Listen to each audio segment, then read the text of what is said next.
The fix I made in the previous video to the rear wheel of my Zooter worked perfectly, and now I have silent, smooth operation. And I was looking at the front wheel. This is a 19-year-old wheel from 2005, and it's not inflated, but still, look at how solid it still is. It's made of polyurethane, and I have not replaced it in 19 years.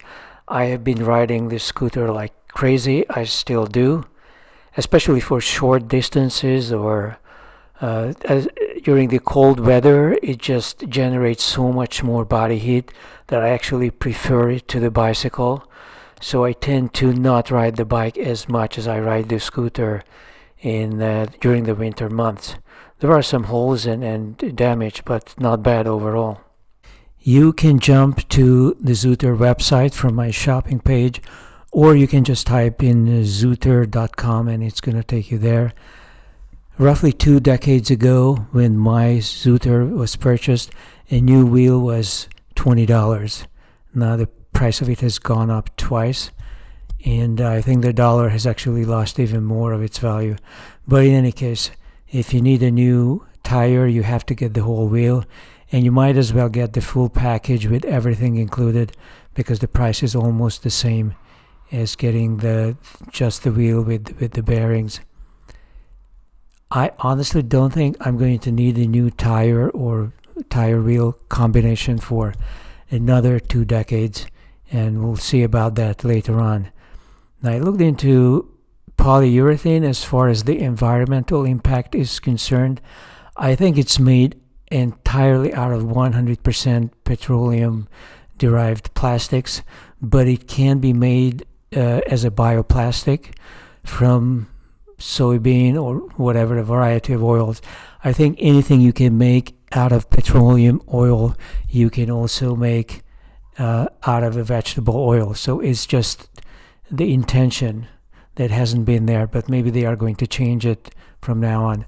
So I do feel a bit guilty for spreading microplastics into the environment. But on the other hand, at least this thing lasts forever, much longer than my regular bicycle tires.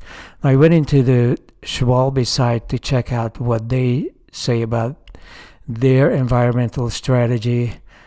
Their claim is that as much as half of their tire compounds are actually natural rubber, and the reason they do manufacturing in the Far East is because they can source rubber locally.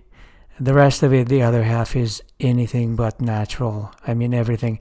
There are some metal derivatives like zinc, but I think it looks like it's all chemical. So half of it is maybe biodegradable, and the other half not so much. By the way, polyurethane can be consumed by some fungi deep within the landfill. In an anaerobic environment, it is actually possible, according to the claims, to degrade it. So it's not totally hopeless. And I don't know if Schwalbe is using polyurethane, but they use a bunch of tricky chemical compounds on top of the rubber. I'm guessing that the circus, especially around the Red Sea, is going to make these products more and more expensive for the European markets, but not for us in the US.